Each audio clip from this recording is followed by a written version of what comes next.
Hi, this is Rob from Lincoln Electronics, inviting you to catch the excitement of football on HDTV. We have low prices, service after the sale, and 7 delivery are available.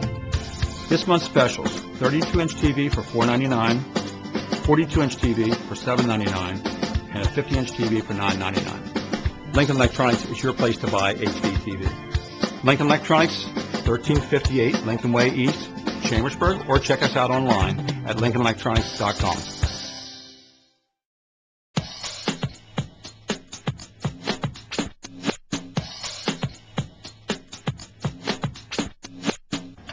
Thanks for joining us and welcome to PO Sports Talk. I'm Ed Gottwald along with co-host Joel Rainier.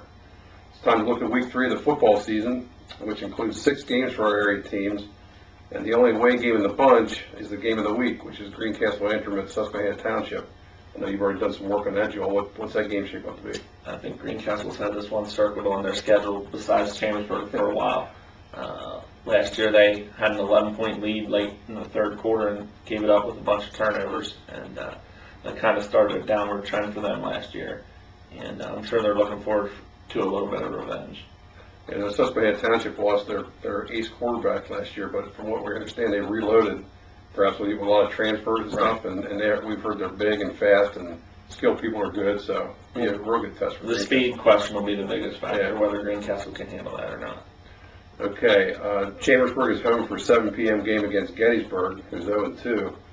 These teams haven't played since 2001, so it's kind of nice to get back together. They've had some great games down through the years. Chambersburg coming off a big win over Waynesboro. Gettysburg gets lost a close one to Mechanicsburg, so certainly the Trojans have a better game this week than they did last week.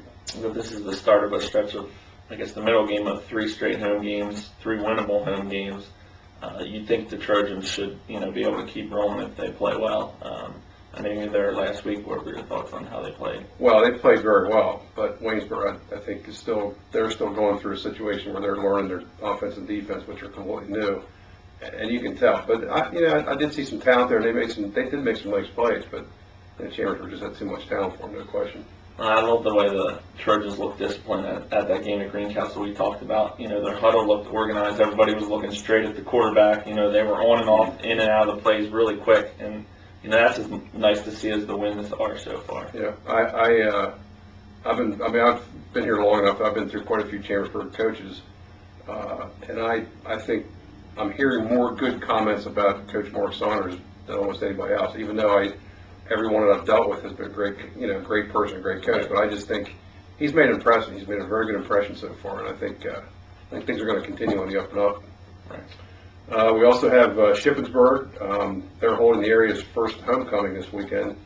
They're going to play Northeastern, which is 1-1 at 7 p.m. Friday.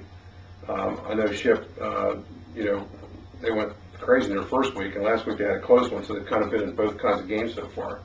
I think the one constant's been Todd Stadium again. We say his name every week, but this guy just keeps putting up big-time numbers, and they got some help last week from a few of the other backs, but man, if their defense can hold on against most teams, they should be fine on offense with the way he runs. Yeah.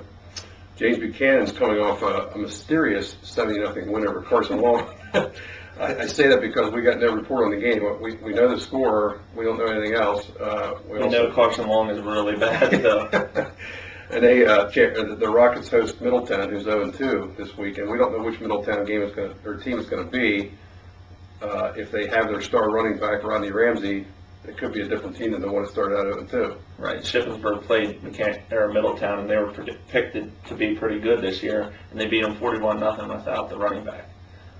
He was definitely suspended the first 2 games. The third week was an in-house decision, so we're thinking 0-2. He might possibly be back to help them, turn the season around. And either way, it'll be a good test for JV. See if they can get 2 in a row for the first time in a long time. Yeah, that would be awful nice. That game's at 7 p.m. also, by the way. Also, Waynesboro plays another 0-2 team, New Oxford, at 7:30. New Oxford lost last week to Greencastle 37-0 and generated almost no offense. So, Waynesboro, if they can still have some confidence in their systems, I think they might have a shot at least keeping this one close. I think if you look at the schedule, this is one that you would definitely think they had a chance. You want to just see good things from a new coach, given, they get anything going for the program would be a nice way to pick up their first win. And then the last game is Mercer Academy plays kind of a rare Friday afternoon game. They're hosting Landon at 4 o'clock on Friday.